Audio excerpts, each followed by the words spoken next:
I kissed another woman 3 weeks after my wife told me she was pregnant with our second child. I need you to understand that. Not to forgive it. Not to soften it. Just to understand that I'm the kind of person who did that. Who looked at his pregnant wife, sleeping peacefully after another exhausting day of growing our daughter while raising our son, and thought I deserved more. Her name was Madison. She worked in marketing at the firm where I just made junior partner. 26 years old, bright smile, laughed at my jokes in meetings. My wife Sarah was 34, same as me, and she'd been tired lately. Really tired. Morning sickness had her up at all hours, and our 4-year-old son Tyler had just started preschool, which meant constant colds and meltdowns. Sarah would fall asleep on the couch by 8 p.m. most nights, and I'd sit there scrolling my phone, feeling invisible. Madison saw me. That's what I told myself, anyway. She'd stay late at the office. We'd grab drinks after closing a big account. Just networking, I told Sarah. Building relationships with the team. She believed me because she trusted me. Because in 9 years together, I'd never given her a reason not to. The first time I held Madison's hand was in my car after our third work dinner. She'd had 2 glasses of wine. I'd had 3. She said something about how her boyfriend didn't understand her ambition, and I said something about how Sarah had changed since becoming a mom, and we both knew what we were doing. We were building permission structures. Brick by brick, lie by lie. I kissed her that night. Told myself it was just a kiss. Just a moment of weakness. It wouldn't happen again. It happened again 6 more times over the next month. Sarah found out because I'm an idiot who kept texting Madison from the family iPad that synced with my phone. Tyler was playing a game one afternoon when a message from Maddie with a heart emoji popped up saying can't stop thinking about last night. Sarah asked me about it calmly. So calmly. She sat me down after Tyler went to bed and said, "Who's Maddie?" And I could have lied. I should have lied better. But I was so tired of lying, and some sick part of me wanted her to know. Wanted the decision taken out of my hands. So I told her everything. I watched my wife of 7 years, together for 9, crumble. Not cry. Crumble. Like a building imploding from the inside. She put her hand on her stomach, on our daughter growing inside her, and said, "You did this while I was pregnant?" I had no answer. There is no answer to the. I watched my wife of 7 years, together for 9, crumble. Not cry. Crumble. Like a building imploding from the inside. She put her hand on her stomach, on our daughter growing inside her, and said, "You did this while I was pregnant?" I had no answer.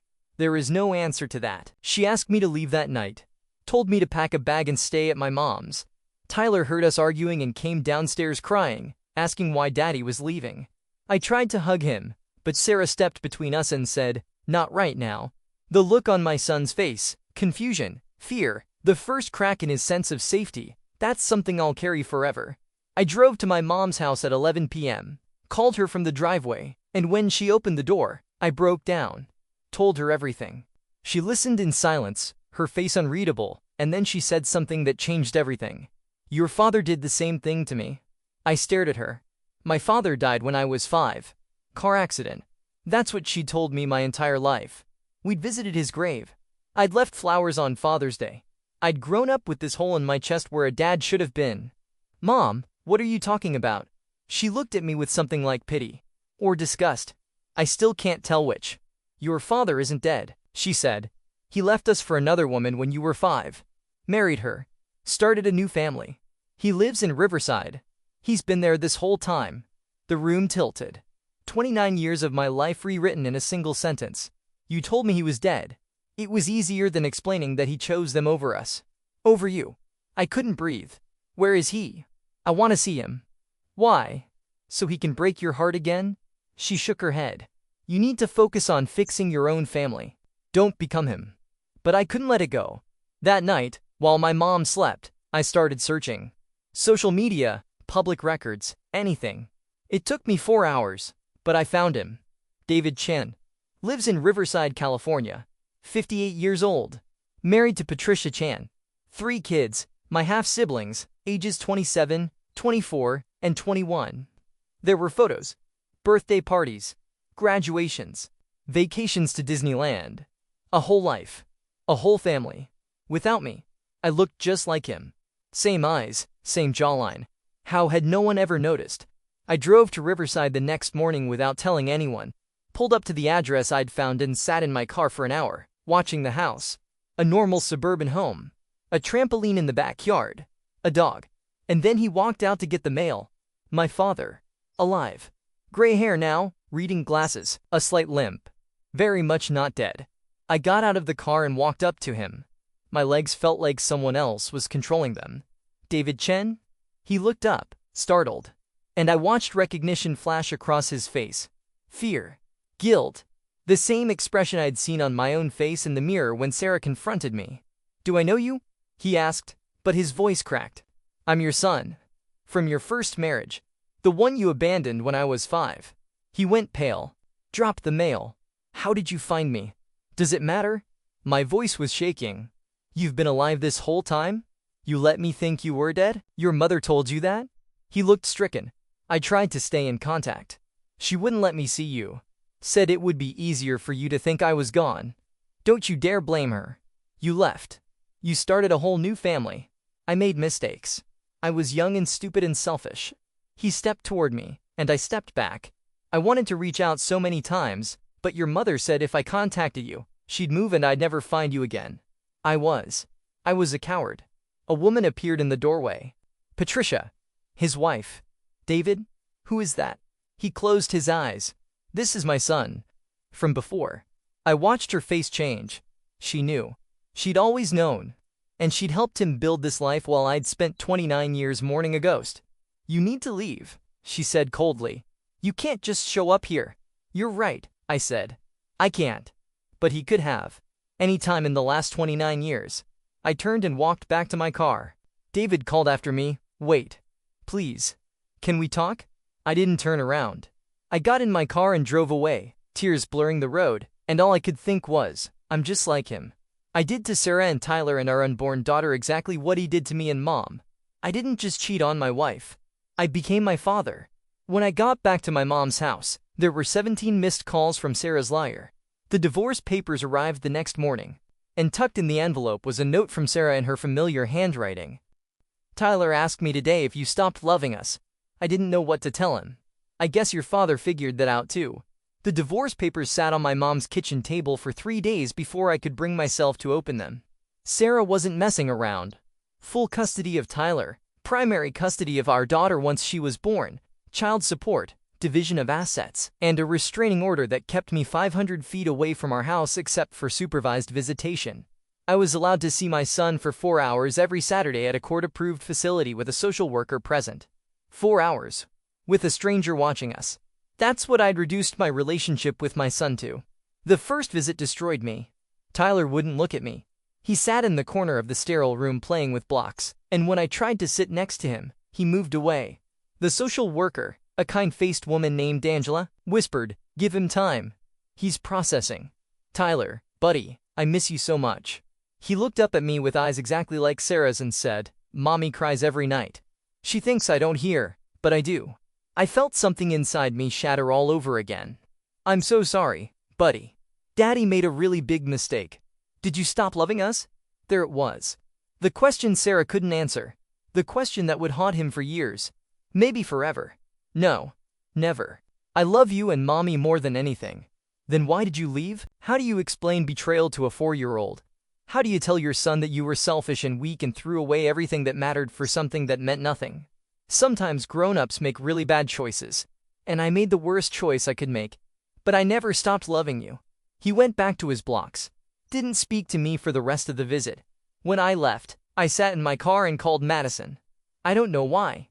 Maybe I needed someone to tell me I wasn't a monster. Maybe I needed to hear that what we had was worth something. She answered on the 4th ring. Hey, this really isn't a good time. My wife is divorcing me. My son won't talk to me. Silence.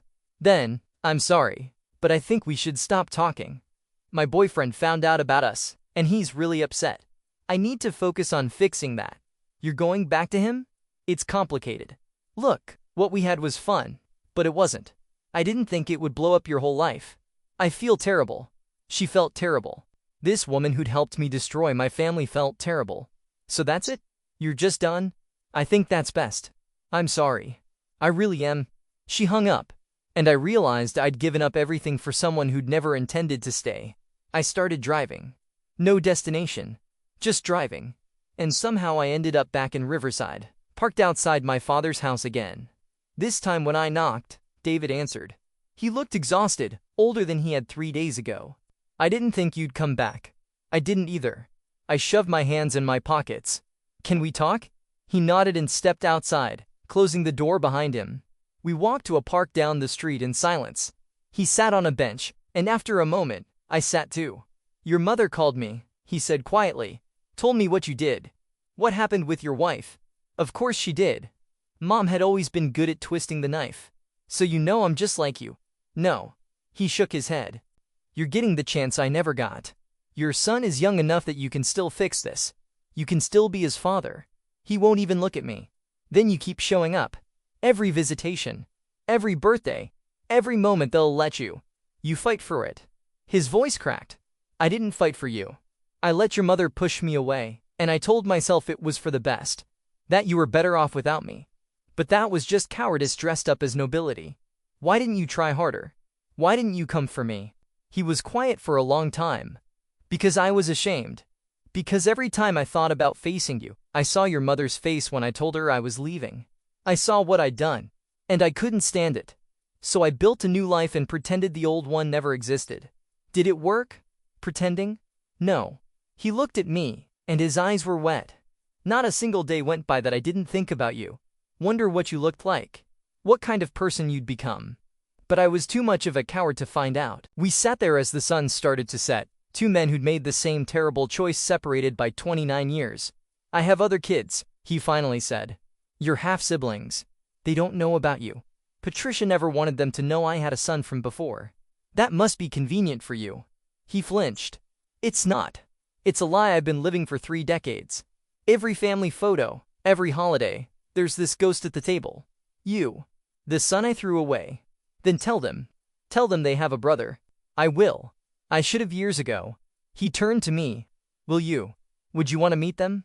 I thought about Tyler, about how I'd destroyed his sense of family, about my unborn daughter who would grow up barely knowing me, about the wreckage I'd created. I don't know. Maybe. Someday. He nodded. Pulled out his phone. This is my number. If you ever want to talk. Or meet them. Or just. I don't know. I'm here. I won't run away again.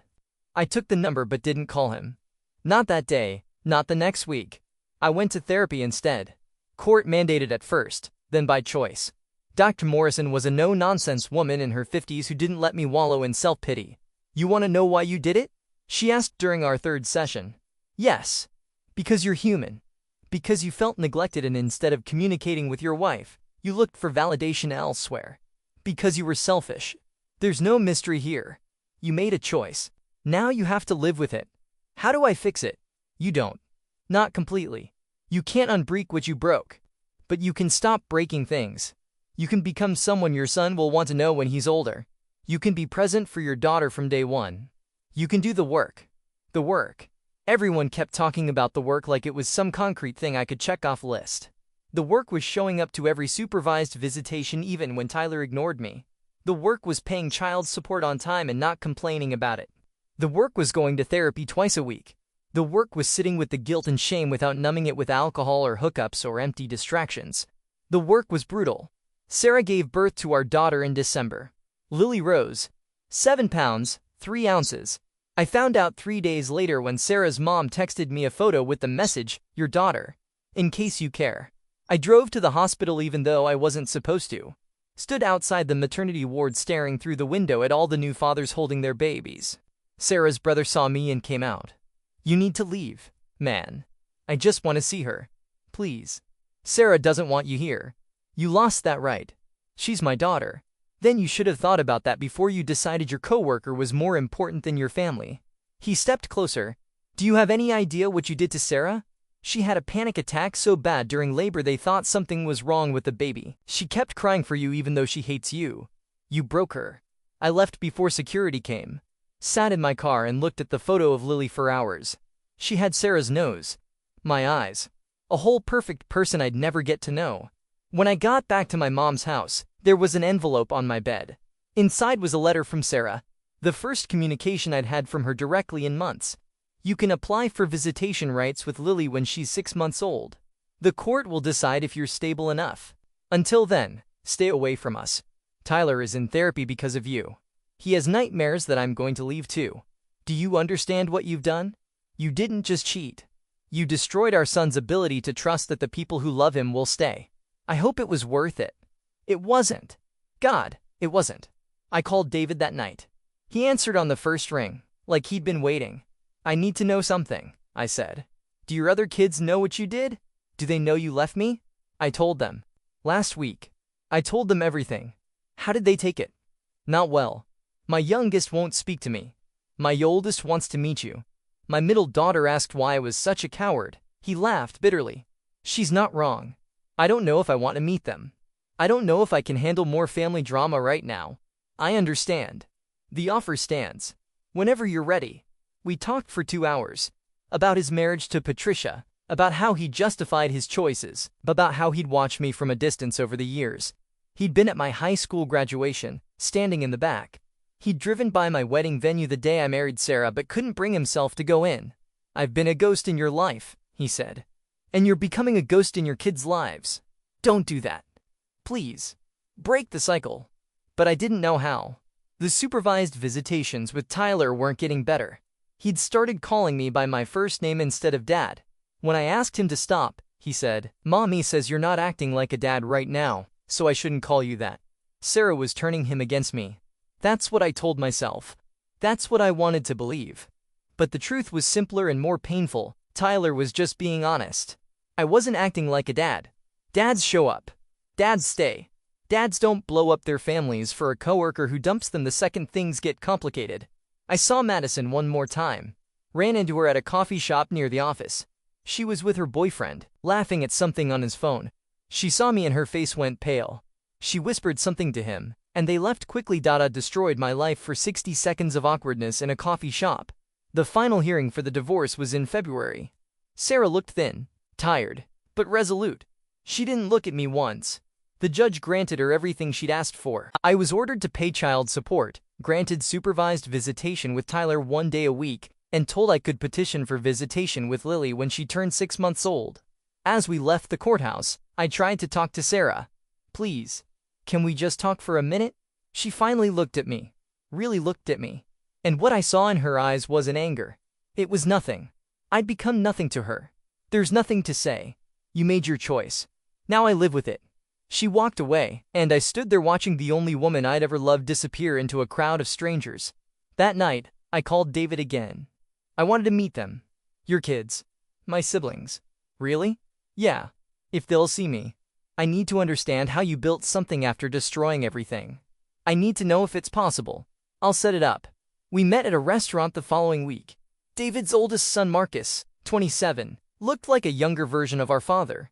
His middle daughter Jasmine, 24, had Patricia's features. The youngest, Emma, 21, didn't come.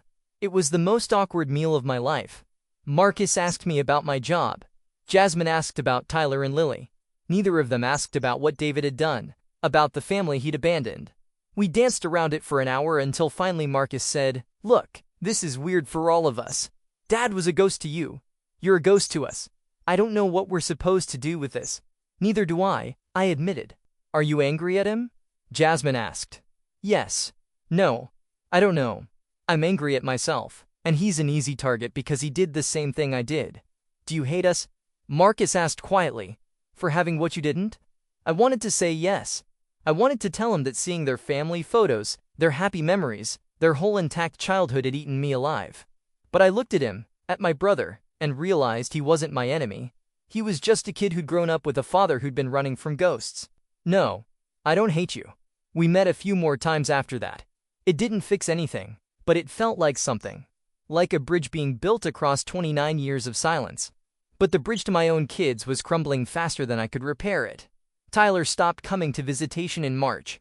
Sarah's lawyer sent a formal letter stating that forcing him to visit was causing significant emotional distress and that Tyler had specifically requested not to see me.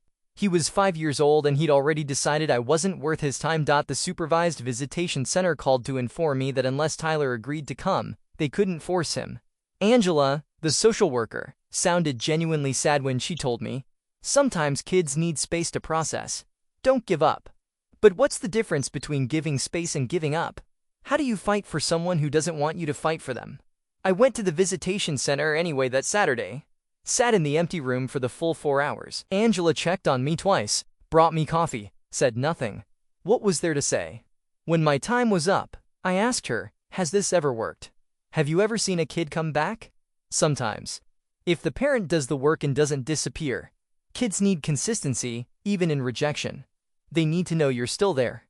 So I came back the next week, and the week after, and the week after that. Empty room. 4 hours.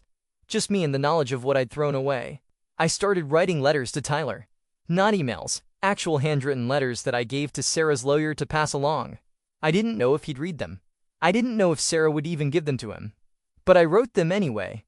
Dear Tyler, I went to the park today and saw a dad teaching his son to ride a bike. I remembered teaching you to ride your tricycle. You were so proud when you didn't need my help anymore. I miss you, buddy. Love, Dad. Dear Tyler, I'm reading a book about dinosaurs because I know you love them. Did you know that some scientists think T-Rex might have had feathers? I thought you'd think that was cool. Love, Dad. Week after week. Letter after letter. Throwing messages into a void. I finally got to meet Lily in April when she turned 6 months old. Same supervised visitation setup. Same sterile room. But this time I was holding my daughter for the first time. She was perfect. Had Sarah's smile, the way her whole face lit up. She didn't know me. Didn't cry when I held her, but didn't reach for me either. I was just another stranger. Sarah came to the first visit. Had to, legally, since Lily was still nursing. She sat in the corner with her arms crossed, watching me like I was a threat. She's beautiful, I said. I know. Thank you for letting me see her. I didn't have a choice. Court order. Her voice was flat, emotionless. You get an hour. Don't waste it talking to me. I spent the hour holding Lily, singing her the same songs I'd sung to Tyler when he was a baby. She fell asleep in my arms, and for 60 perfect minutes, I pretended I was the kind of father who got to do this every day. When the hour was up, Sarah took her without a word and left. I sat there staring at my empty hands. My mom came to the next visitation. Said she wanted to see her granddaughter. But really, I think she wanted to make sure I was showing up. That I wasn't disappearing like David had. She held Lily and cried. She looks just like you did as a baby. Mom, why did you tell me he was dead? Why didn't you tell me the truth? She was quiet for a long time, rocking Lily gently. Because I was angry. Because I wanted him to be dead. And it seemed easier to kill him off than to explain that he'd chosen someone else over us. Over you. But I spent my whole life thinking he died. I mourned him. I know. And I'm sorry. But you want to know something? Even if I'd told you the truth, you still would have lost him. At least this way you got to think he'd loved you and death took him. Instead of knowing he loved you and left anyway. That wasn't your choice to make. No. It wasn't. She looked at me. Just like cheating on Sarah wasn't yours to make. But we made them. And now we live with them. She handed Lily back to me. Don't let her grow up wondering why you disappeared. Don't let Tyler grow up the way you did. Show up. Even when it hurts. Especially when it hurts. I kept showing up. To the empty room for Tyler. To the hour with Lily. To therapy. To the life I destroyed. I started going to a support group for divorced fathers. Sat in a church basement every Tuesday night listening to other men talk about supervised visitation and child support and kids who wouldn't return their calls. Most of them had stories, abusive ex-wives, false accusations, systems stacked against them. Then there was me. I cheated on my pregnant wife and destroyed my family. The room got quiet. One guy, Mike, late 40s, finally said, "At least you're honest about it." What choice do I have? Plenty of guys blame everyone but themselves. Their wives, their girlfriends, their jobs. You own it. That's something. But owning it didn't make it hurt less. It didn't bring Tyler back. It didn't make Lily know who I was. David and I started meeting for lunch once a month. Strange, having a relationship with my father at 34 that I should have had my whole life. He told me about his marriage to Patricia, how it had been good at first but was built on the foundation of abandoning me. How that had poisoned everything. She resents me now, he said over coffee. Always has, I think. She got the man who left his son. What did that say about me? About her? We built a life on someone else's pain. Are you still together? Barely. The kids moving out showed us we don't actually like each other much. We were just busy enough to avoid it. He stirred his coffee. You asked me if it was possible to build something after destroying everything. The answer is yes. But what you build won't be the same. And it might not be good. So what do? You keep showing up. You help Tyler comes around. You build a relationship with Lily from scratch. You do better than I did. He met my eyes. And you forgive yourself eventually. Not today. Not soon. But eventually. Because you can't be a good father while you're drowning in self-hatred. I didn't know if I believed him. But I kept trying. In June, something changed. Tyler came to a visitation. He walked in holding Sarah's mom's hand, and when he saw me, he stopped. Just stood there staring. Hey, buddy. My voice cracked. I missed you. He didn't run to me. Didn't smile. But he came over and sat down at the table where I was sitting. Sarah's mom left us alone. Grandma says you come here every week. Even when I don't. Yeah, I do.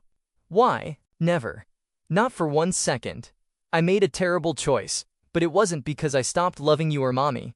It was because I was selfish and stupid and I wasn't thinking about anyone but myself. Grandma says Grandpa did the same thing to you. My throat tightened. Of course Sarah's family knew about David now. My mom had probably told everyone. Yeah, he did.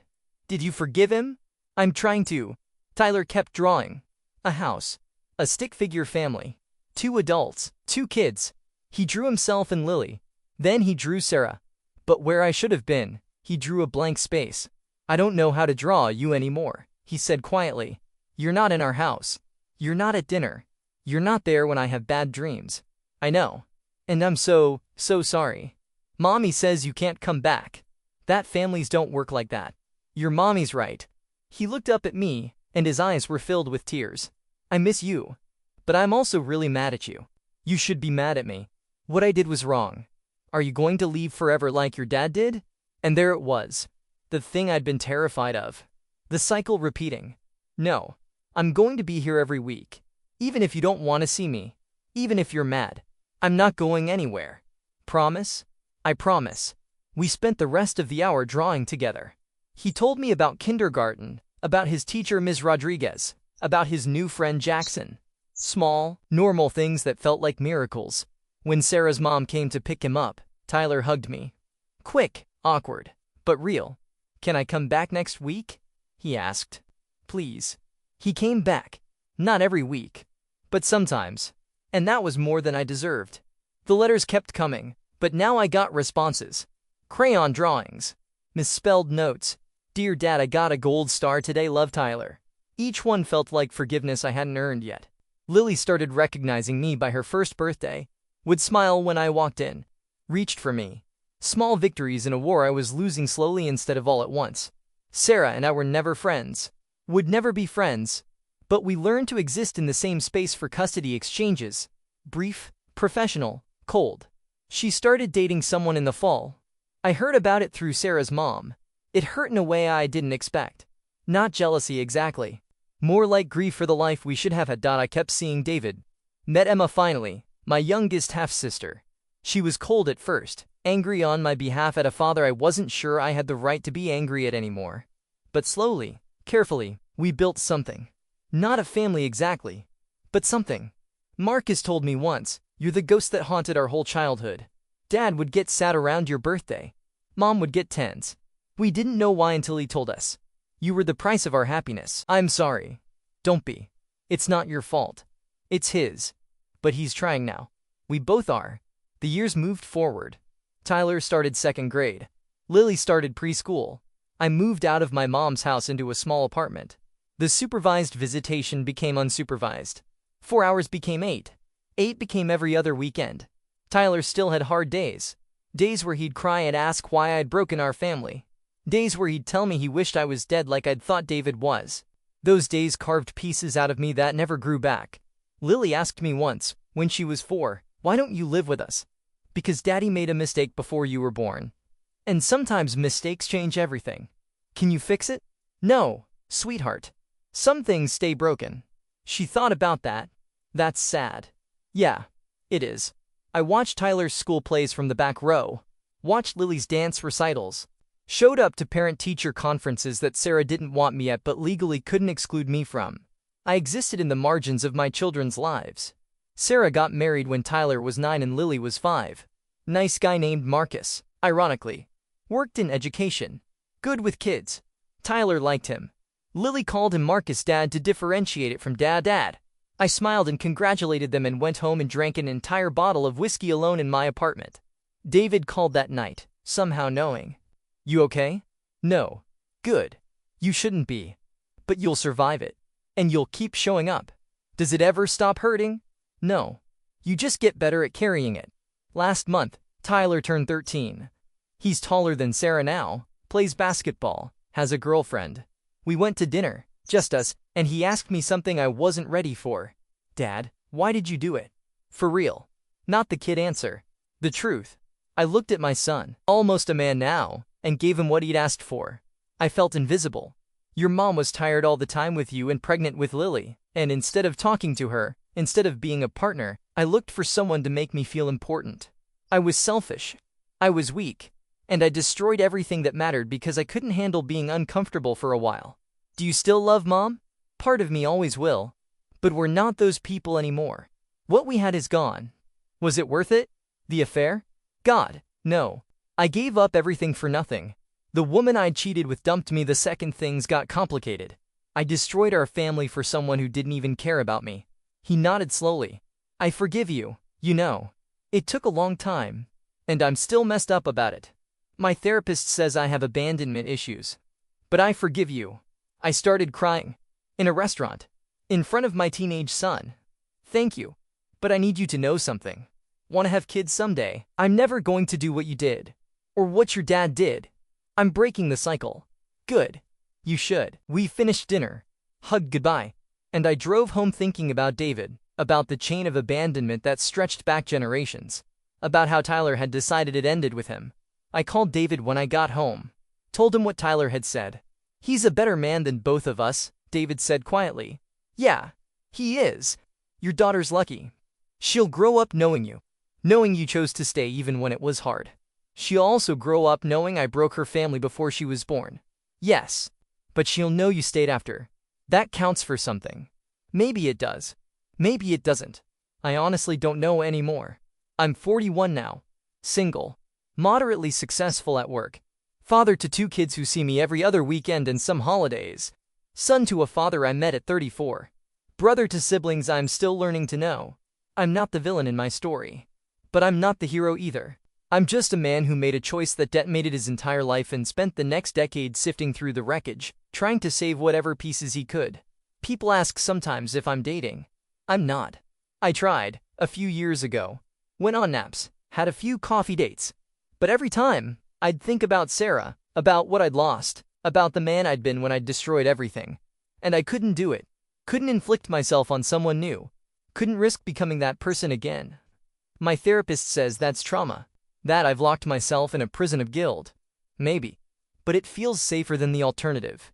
Tyler graduates high school in 5 years. Lily in 9. I'll be there. In the crowd. Cheering. Crying. Proud of who they've become despite me. Not because of me. David told me last week that he and Patricia are finally divorcing. 30 years too late. I wasted her life, he said. And mine. All because I was too afraid to face what I'd done. Are you going to try again? Dating? No. I think I'm done. I've hurt enough people. I understood that. We're alike that way, my father and me. We both learned too late that some mistakes don't get fixed. They just get survived. Sarah texted me yesterday. First voluntary text in years. Tyler told me what you talked about at dinner. Thank you for being honest with him. He needed that. It wasn't forgiveness. But it was something. An acknowledgement that I was trying. I think about Madison sometimes. Looked her up once out of morbid curiosity. She's married now, has a baby, lives in Portland. Looks happy. I wonder if she ever thinks about me. About the family she helped destroy. I doubt it. I was just a chapter in her life. A mistake she moved past. Dada was the story she told her husband about why she values loyalty. And Sarah was the story I ruined. Last week I went to my father's grave. The fake one my mom created.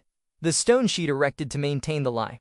I hadn't been there in years, not since I'd found out he was alive. I sat there thinking about the man I'd mourned to never died and the life I'd killed that could never be resurrected.